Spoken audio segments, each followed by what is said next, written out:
بسم الله الرحمن الرحيم. الحمد لله رب العالمين، والصلاة والسلام على أشرف الأنبياء وخاتم المرسلين محمد وعلى آله وصحبه وسلم تسليما كثيرا إلى يوم الدين.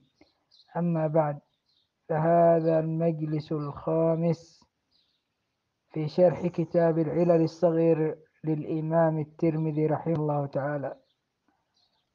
قال الإمام الترمذي رحمه الله تعالى: وإنما حملهم على ذلك عندنا والله أعلم النصيحة للمسلمين، لا ظن بهم أنهم أرادوا الطعن على الناس أو الغيبة، إنما أرادوا عندنا أن يبينوا ضعف هؤلاء لكي يعرفوا، لأن بعضهم من الذين ضعفوا كان صاحب بدعة، وبعضهم متهما في الحديث، وبعضهم كانوا أصحاب غفلة وكثرة خطأ، فأراد هؤلاء الأئمة أن يبينوا أحوالهم شفقة على الدين وتثبتا، لأن الشهادة في الدين حق أن يثبت فيها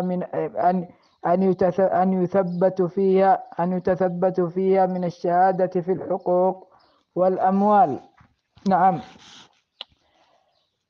هذا قد أخذناه في المجلس السابق، وبينا على أن العلماء رحمهم الله تعالى كابن مهدي ومالك وسفيان الثوري وغيرهم وابن المبارك إنما كانوا عندما يبينوا ضعف الرواه وكذبهم واختلاطهم ويرد عنهم الروايات ليس لأجل غرض هوى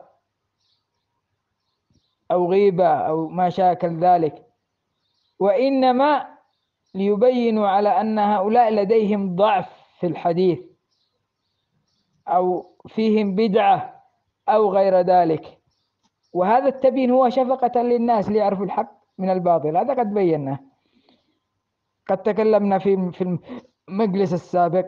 قال الترمذي: وأخبرني محمد إسماعيل حدثنا محمد بن يحيى بن سعيد القطان حدثني أبي قال: سألت سفيان الثوري وشعبة ومالك بن أنس وسفيان بن عيينة عن الرجل تكون فيه تهمة أو ضعف، أسكت أو أبين؟ قالوا: بين. نعم. أما قوله أخبرني محمد بن إسماعيل، هو الإمام الكبير، هو محمد بن إسماعيل بن إبراهيم بن المغيرة الجعفي مولاهم أبو عبد الله بن أبي الحسن البخاري الحافظ صاحب الصحيح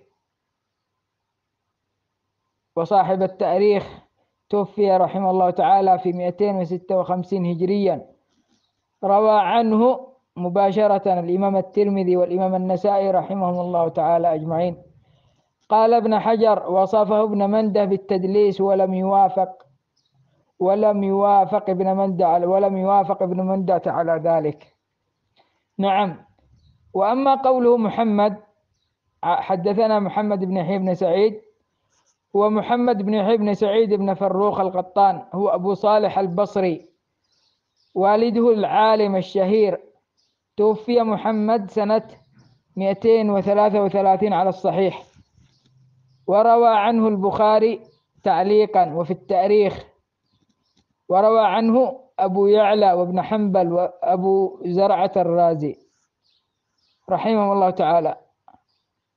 قال: حدثني أبي، وهو محمد بن سعيد القطان أبو سعيد البصري الأحول الحافظ، توفي رحمه الله تعالى في 198. أخذ عنه الأئمة منهم أحمد بن حنبل وإسحاق بن راهويه أو راهوية كما يقول البعض، والسفيانان.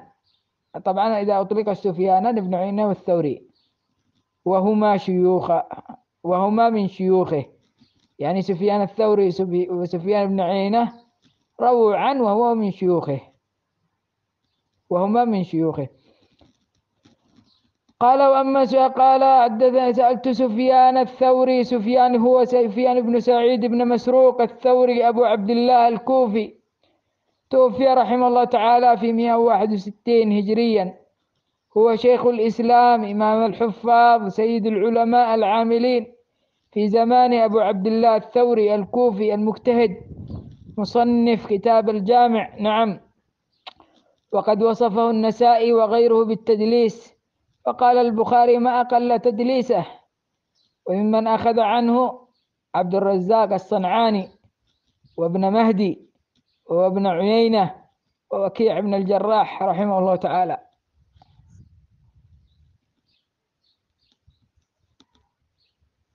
قال سألت سفيان الثوري وشعبة. وأما شعبة وما أدراك ما شعبة رحمه الله تعالى هو ابن الحجاج ابن الورد العتكي مولاهم الأزدي أبو بسطام الواسطي البصري الإمام الحافظ أمير المؤمنين في الحديث، توفي في عام 160. وممن أخذ عنه ابن المبارك وابن مهدي والثوري. نعم. هذا شعبة وما أدراك ما شعبة. قال شعبة لئن أخر من السماء أحب إلي من أن أقول عن فلان ولم أسمع منه. نعم. بل قال في التدليس أكثر من ذلك. قال أبو نعيم رحمه الله تعالى سمعت شعبة يقول والله لئن أزني أحب إلي من أن أدلس. هذا الكلام ثقيل، هذا كلام ثقيل رحمه الله تعالى. قال ومالك بن أنس إمام دار الهجرة، ومالك بن أنس بن مالك بن أبي عامر بن عمرو الأصبحي الحميري أبو عبد الله المدني، توفي في 179. وكان يسوي رحمه الله تعالى. وهذا التسوية ذكروا على أنها من نوع من أنواع التدليس، لأنه كان يروي عن ثور بن زيد حديث عكرمة عن ابن عباس، وكان يحدث في الإسناد عكرمة. نعم. فيقول رحمه الله تعالى عن ثور بن زيد عن ابن عباس، يحدث عكرمة من الإسناد. وكذا يسقط عاصم بن عبد الله من الإسناد مع إمامته وجلالة قدره رحمه الله تعالى. وممن أخذ عنه الثوري وشعبة توفى قبل الإمام مالك. وممن أخذ عنه ابن عيينة رحمه الله تعالى. وممن أخذ عنه يحيى الليثي الأندلسي، وهو مشهور في روايته للموطأ رحمه الله تعالى. أبو مصعب أحمد الزهري كذلك من الذين رووا عنه الموطأ. وكذلك محمد بن الحسن الشيباني كذلك هو ممن روى الموطأ رحمه الله تعالى. وكذلك من تلاميذه الإمام محمد بن إدريس الشافعي رحمه الله تعالى.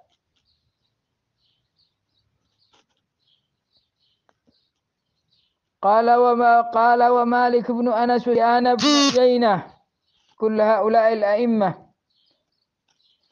كلهم ضلاء.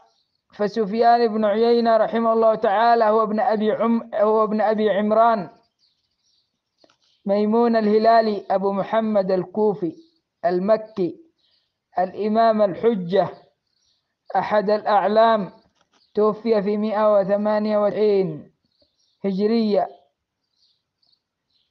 وكان يدلس، لكن لا يدلس إلا عن ثقة، وهو مع جلالته وقدره. وممن أخذ عنه الإمام ابن حنبل وابن رهويه وزهير بن حرب أبو خيثمة رحمه الله تعالى، وسعيد بن منصور. ومن كبار أصحابه المكثرين عنه الإمام الشافعي وابن المديني وأحمد بن حنبل وإبراهيم الرمادي رحمهم الله تعالى. قال سألت سفيان الثوري وشعبة ومالك بن أنس وسفيان بن عيينة عن الرجل تكون فيه تهمة أو ضعف أسكت أو أبين؟ قالوا بين. نعم، يبين حاله. كل هؤلاء الأئمة مجمعون على أنه يجب تبيين حال الرواة في الحديث، إن كان فيه ضعف فليبين ذلك. قال الترمذي حدثنا محمد بن رافع النيسابوري حدثنا يحيى بن آدم قال قيل لأبي بكر بن عياش إن أناسا يجلسون ويجلس إليهم الناس ولا يستأهلون. فقال أبو بكر بن عياش كل من جلس جلس إليه الناس، وصاحب السنة إذا مات أحيا الله ذكره، والمبتدع لا يذكر. نعم. قوله حدثنا محمد بن رافع هو ابن رافع بن أبي زيد النيسابور القشيري مولاهم أبو عبد الله النيسابوري الزاهد الإمام الحافظ الحجة القدوة بقية الأعلام رحمه الله تعالى، توفي في 245. أخذ عنه الجماعة، إذا أطلق الجماعة فهم البخاري ومسلم وأصحاب السنن الأربع. أخذ عنه الجماعة سوى ابن ماجه، يعني ابن ماجه لم يأخذ عنه. قوله حدثنا يحيى بن آدم هو ابن آدم بن سليمان القرشي الأموي أبو زكريا الكوفي العلامة الحافظ المجود رحمه الله، توفي في 203 هجريا. أخذ عنه ابن حنبل وابن راهويه. قال قيل لأبي بكر بن عياش، نعم، أبو بكر بن أبي عياش وابن سالم الأسدي الكوفي المقرئ الحناط المقرئ الفقيه رحمه الله، محدث، وهو شيخ الإسلام وبقية الأعلام، توفي في 194. وممن أخذوا عنه ابن حنبل والثوري وابن المبارك رحمهم الله تعالى أجمعين. نعم. قال من جلس إليه الناس. قال صاحب السنة إذا مات أحيا الله ذكره. قال ابن أبي الدنيا رحمه الله تعالى كما نقل ابن رجب حدثنا أبو صالح المروزي سمعت رافع ابن أشرس قال كان يقال من عقوبة الكذاب أنه لا يقبل صدقه. قال وأنا أقول من عقوبة الفاسق المبتدع ألا تذكر محاسنه. قال الترمذي حدثنا محمد بن علي بن الحسن بن شقيق أخبرنا النضر بن عبد الله الأصم حدثنا إسماعيل بن زكريا عن عاصم عن ابن سيرين قال كان في الزمن الأول لا يسألون عن الإسناد، فلما وقعت الفتنة سألوا عن الإسناد لكي يأخذوا حديث أهل السنة ويدعوا حديث أهل البدع. نعم. أما محمد بن علي بن الحسن هو ابن أبي عبد الرحمن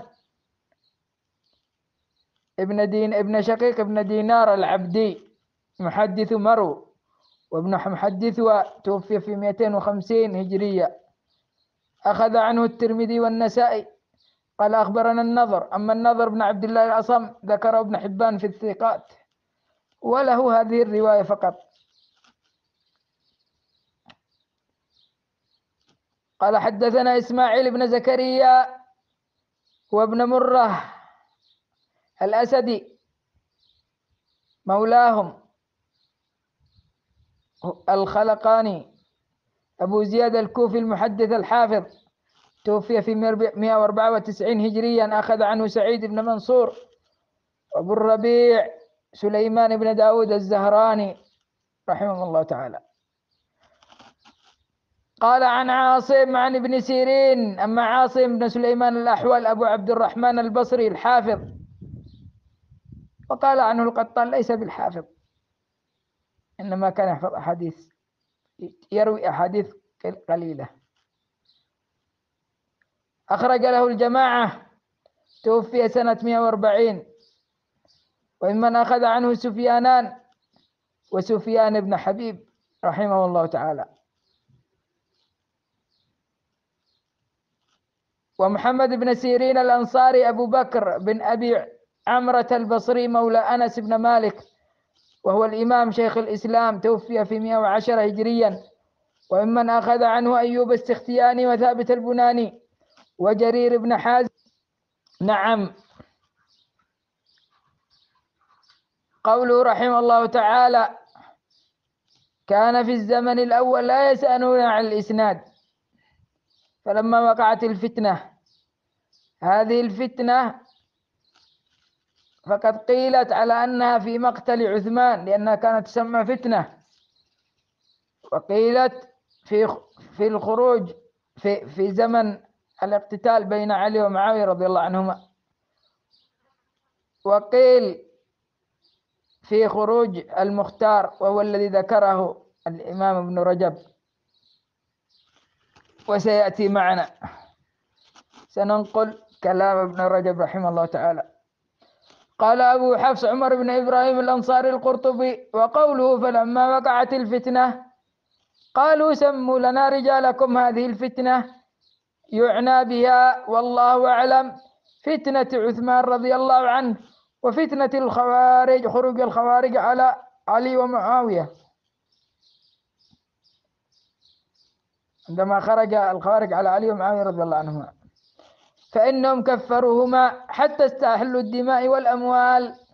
يعني بعد تلك الفتنة إذا أراد الرجل أن يحدث بحديث يقال له سمي رجالك، من راوي هذا الحديث؟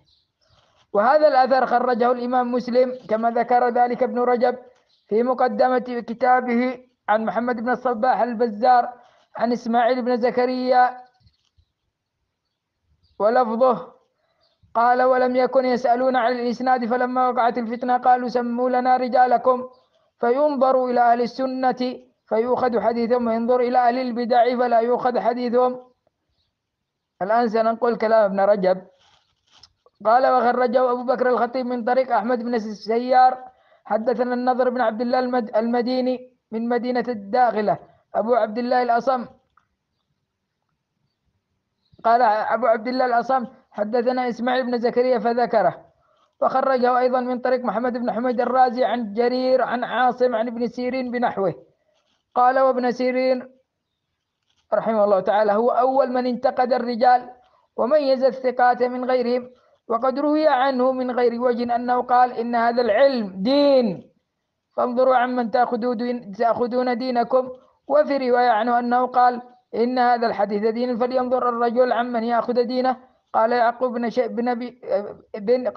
بن شيبة قلت ليحيى بن معين: تعرف أحدا من التابعين كان ينتقي الرجال كما كان ابن سيرين ينتقي؟ فقال برأسه، هز رأسه أي لا. قال يعقوب: وسمعت سمعت علي بن المديني يقول: كان مما ينظر في الحديث ويفتش عن الإسناد لا نعلم أحدا أول منه محمد بن سيرين، ثم كان أيوب بن عون، ثم كان شعبة، ثم كان يحيى بن سعيد وعبد الرحمن. قلت لعلي: فمالك بن أنس؟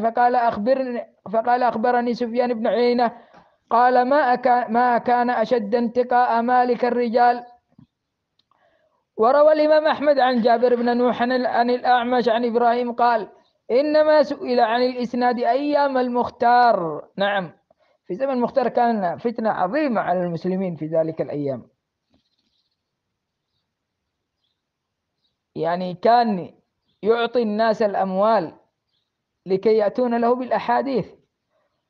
وسبب هذا أنه كثر الكذب على علي في تلك الأيام، كما روى شريك عن أبي إسحاق قال: سمعت خزيمة بن النصر العبسي أيام المختار وهم يقولون ما يقولون من الكذب، وكان من أصحاب علي. قال ما لهم قاتلهم الله أي عصابة شانوا وأي حديث أفسدوا. وروى يونس عن أبي إسحاق عن صلة بن زفر العبسي قال: قاتل الله المختار أي شيعة أفسد وأي حديث شان. وخرجه الجوزجاني وقال كان المختار يعطي الرجل 1000 دينار وال2000 على أن يروي له في تقوية أمره حديثا، والعياذ بالله، يعطي الناس الأموال لكي يضعون أحاديث في تقوية أمره. فتنة وأي فتنة. قال الترمذي حدثنا محمد بن علي بن الحسن قال سمعت عبدان يقول قال عبد الله بن المبارك الإسناد عندي من الدين، لولا الإسناد لقال ما شاء ما شاء، لقال من شاء ما شاء، فإذا قيل من حدثك بقي. وحدثنا محمد بن علي أخبرنا حبان بن موسى قال ذكر لعبد الله بن المبارك حديث فقال تحتاج لهذا أركان من آجر. قال أبو عيسى يعني أنه ضعيف. قوله سمعت عبدان هو عبد الله بن عثمان بن جبلة بن أبي رواد، وقيل أيمن الأزدي العتكي أبو عبد الرحمن المروزي، وهو الإمام الحافظ محدث مرو، أخذ عنه البخاري رحمه الله تعالى. وأما حبان بن موسى بن سوار السلمي أبو محمد المروزي الكشميهيني الحافظ الإمام الحجة، توفي في سنة 233، ممن أخذ عنه البخاري ومسلم.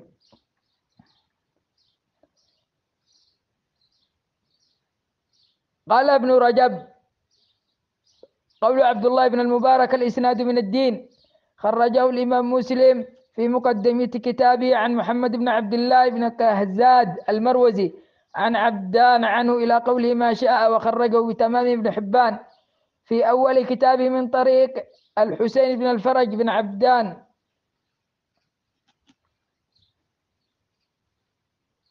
وذكر مسلم أيضا قال محمد بن عبد الله حدثني العباس بن رمزة قال سمعت عبد الله يعني ابن المبارك يقول بيننا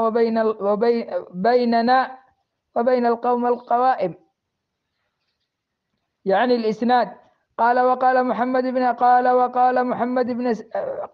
سمعت أبا إسحاق إبراهيم بن عيسى الطالقاني يقول قلت لعبد الله بن المبارك يا أبا عبد الله الحديث الذي جاء إن من البر بعد البر أن تصلي لأبوك مع صلاتك وتصوم لهما مع صومك.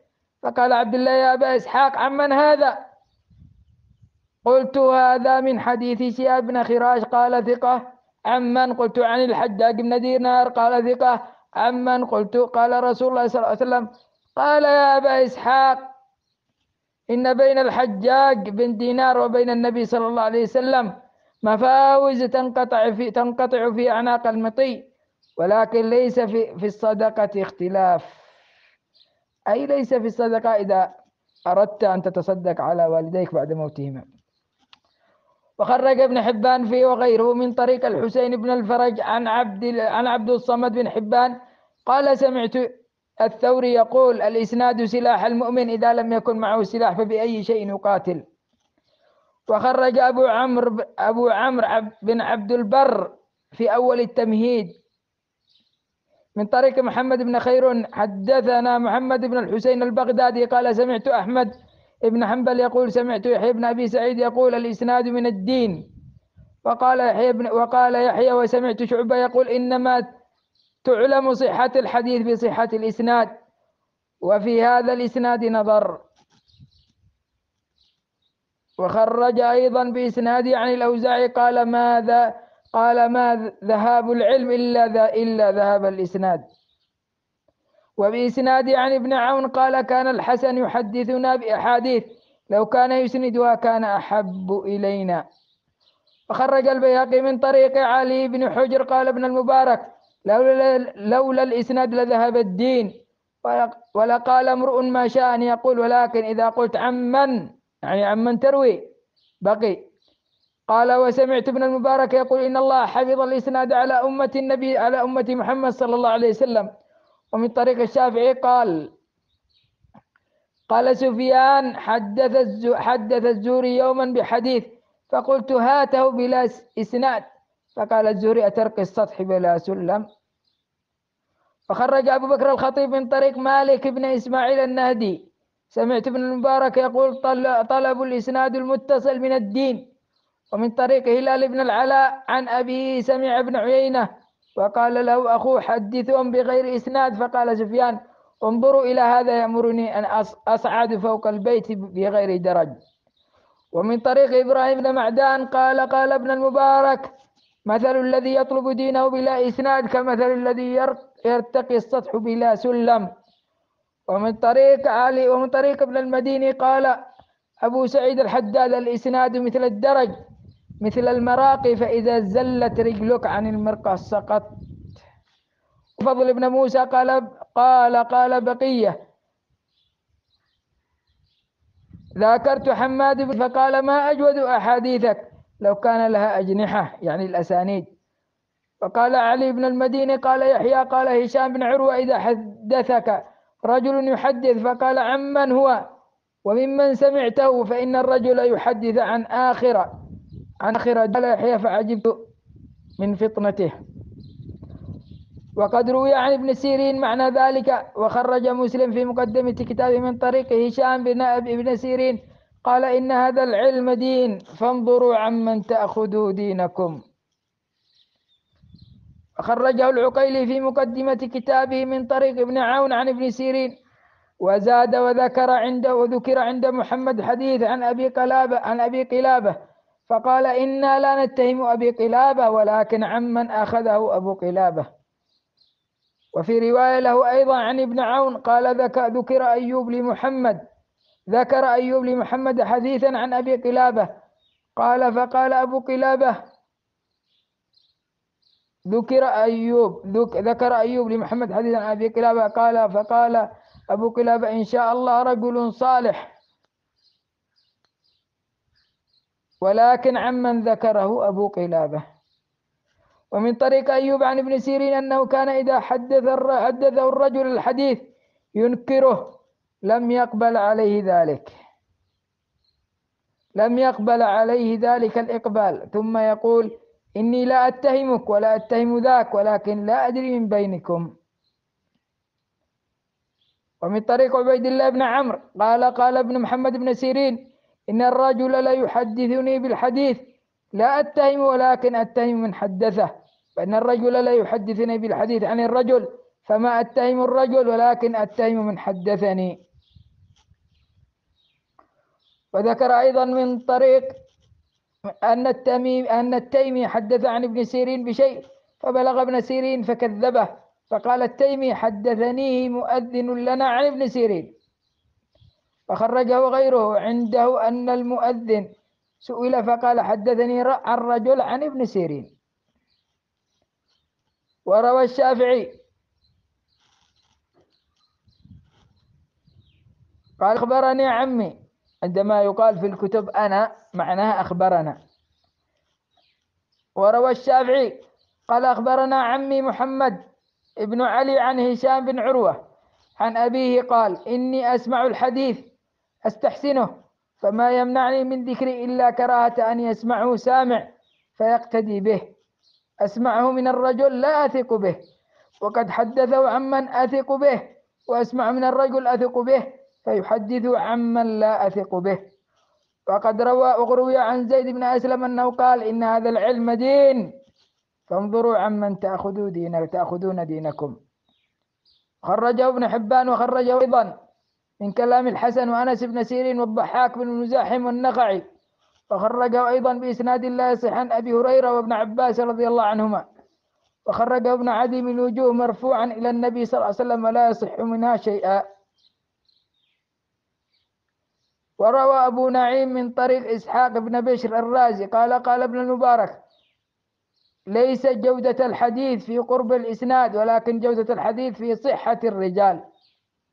خرجه الحاكم في المدخل بإسناده عن ضمرة بن أبي شوذب عن مطر الوراق في قوله تعالى وأثارة من علم قال إسناد الحديث. هذه الآثار الذي ذكرها ابن رجب رحمه الله تعالى كلها تدل على أهمية الإسناد، وأن العلماء السابقين كانوا يهتمون بالإسناد، إسناد الأحاديث عمن تأخذوا دينكم. يعني فعندما يسمى الرجال يتبين الحق من الباطل. ولذلك نشأ علم اصطلاح الحديث أو مصطلح الحديث، وبين العلماء أقوالهم في الرجال، وبينوا أقوالهم في الأسانيد. هذا كله لكي يروون أحاديث صحيحة، ينتقون الأحاديث الصحيحة التي تروى عن النبي صلى الله عليه وسلم، وين الرجال الذين يروون الأحاديث. نعم، هذا وصلى الله وسلم على سيدنا محمد وعلى آله وصحبه وسلم تسليما كثيرا.